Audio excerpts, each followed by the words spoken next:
Hello my brothers and sisters in nerdiness, welcome back to the Spider's Web, and in this video we're going to be painting this young lady from the Darkoath Savagersbox set from Games Workshop's Warcry.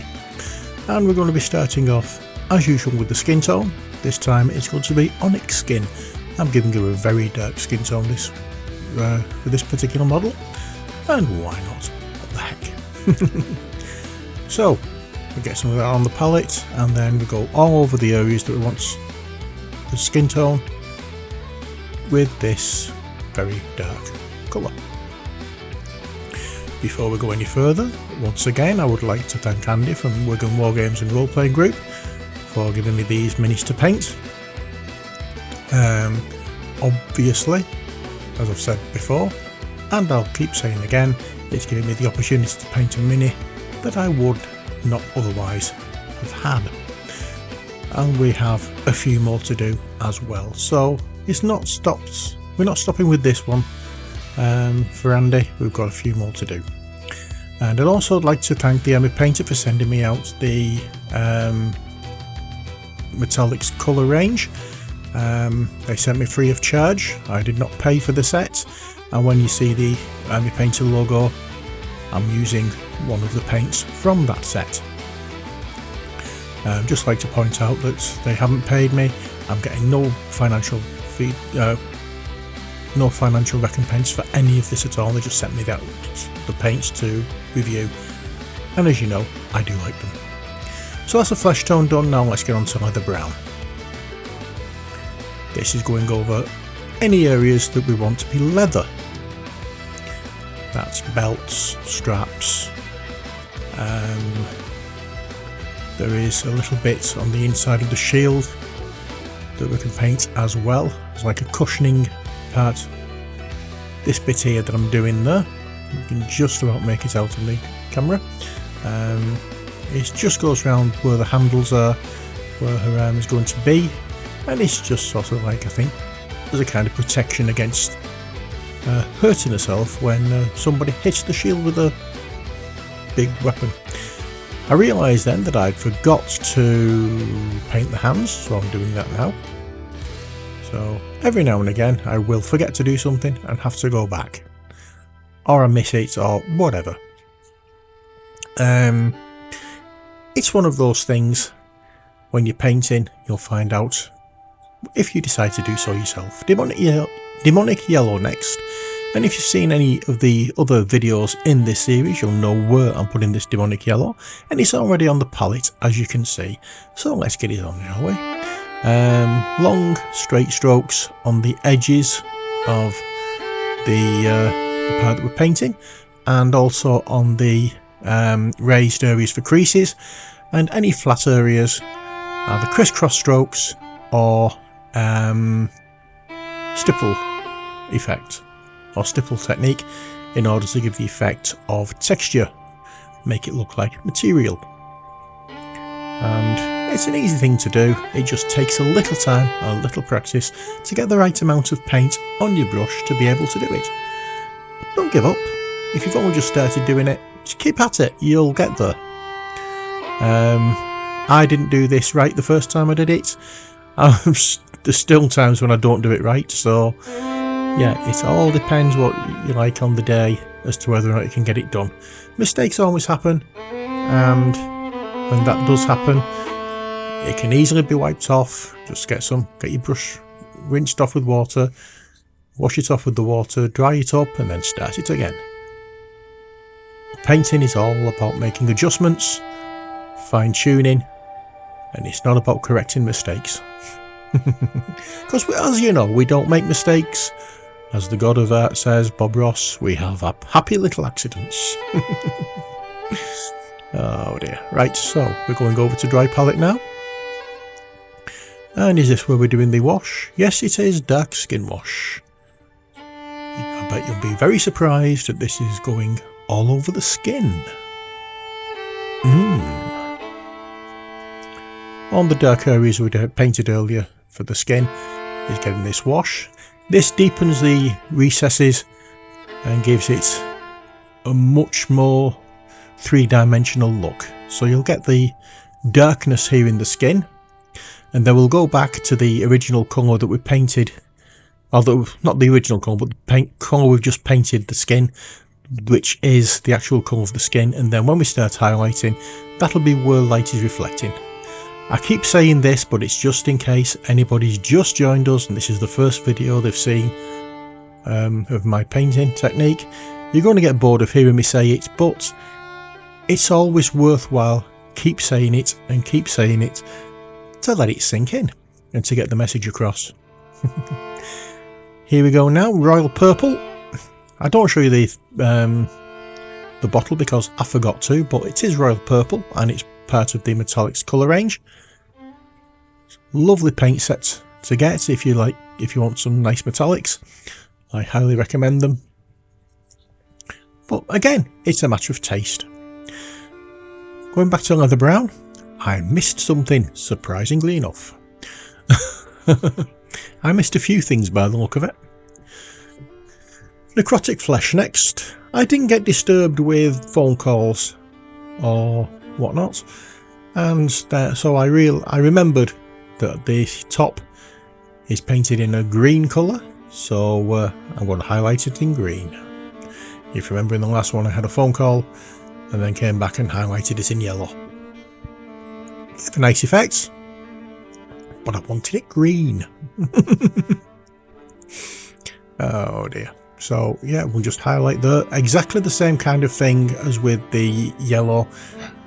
Long straight lines over the edges and folds, and stipple or crosshatch effect over the flat surfaces.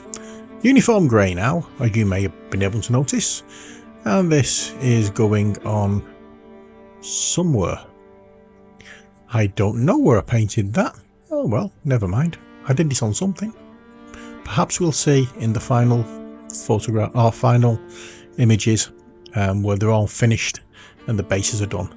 But now we're going to plate meld metal, and this is going over any metal areas that we don't want this purple and green colour, because we are going to highlight the purple metallic parts in a metallic green, as you may have well have noticed. So these little these little studs around the shield, we will do that in this colour, and again any other little bits of arm plating or whatever, that'll get that colour. Glitter green next. This is the highlights colour for the purple. It's also the colour that we're going to use for that big gem in the middle of the shield. Well, it's not a gem, I don't know what it's, a bit of metal. Cartouche, I think it's called, in the centre of the centre of the shield. So I did around the edges with the purple and in the middle with the green. Mutant hue next. This is going to be to highlight the hair. Do like this colour.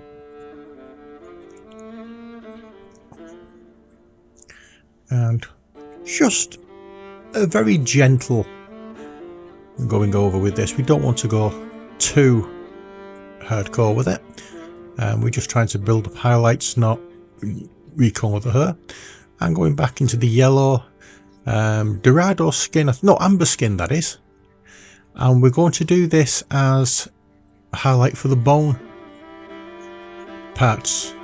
So there's little there's little skulls here, there and everywhere around these minis, and this time I just fancied putting the skulls a slightly different colour. Doesn't hurt every now and again. Goblin green next, and this is the colour that we're going to be highlighting the strappings around the axe handle and the ribbon attached to the shield. We're going to highlight that as well. Again, lovely shade of green.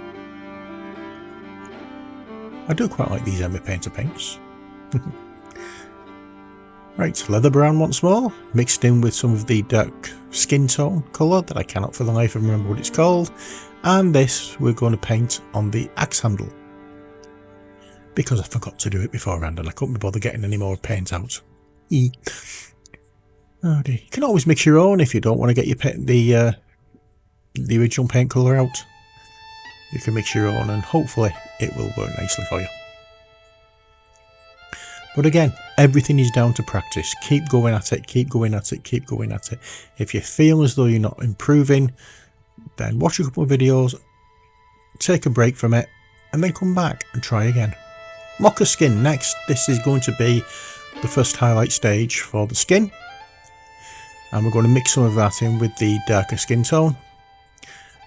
Not too much. We're going to add an extra skin colour for this because I thought it looked too dark when I'd finished doing how I usually do it with just the mix of paints for the highlights, and then what you call it, and then the secondary highlight colour. We're going to do a third one in this, so yeah, just to be a little different. Variety of the spice of life. Mix it up sometimes. Enjoy yourself. Go to town. You never know. You might be happier with adding more highlights than you were with just adding one or two. Everything is subjective when it comes down to art. One man's meat is another man's poison, as they say. And the same goes with taste. You know, it's not the same goes with taste. It's all to do with taste, rather. That's what I meant to say. Yeah, one person might like it, another person might not. But as long as you're painting your minis and you like what you're doing, that is all that matters. You're doing it for you, not for anybody else. And a mini is only painted to your satisfaction, and it's only finished when you say it is. You can always go back time and time again to it and do more and do more. Very simple. If you'd like to enjoy, if you'd like to help out on these on the channel and you've liked the video, then click on like and subscribe. And if you do subscribe, tickle my bell to get notified of any new videos that are going to be uploaded, so you don't miss any in the future. We also have two ways to help financially if you can. That's a Patreon and Buy Me a Coffee. Details for that are in the description, and not putting a gun to your head. It's entirely voluntarily. If you want to do that, then fine. If you think the channel and the content is worth it, then please, you know, make the decision for yourself. I'm not forcing anybody. I'm not pushing anybody. I'm just reminding people that there are ways to help the channel, and hopefully we can get more equipment and better equipment. So we're just going to touch up now with on the shield and highlight a little bit more. And we're coming very close to the end of the video now, so I hope you've enjoyed what you've seen, and I hope you're enjoying this variation of painting videos. Now if you do, then please let me know. If you don't, please let me know. If you prefer me to go back to the old way of talking and doing it in real time and talking over what I'm doing and explaining step by step, I'm quite willing to do that. And if you like this type of video, then I'm quite willing to carry on with it. But that's all we have for this one. So as always, stay safe and take care. God bless, and bye for now.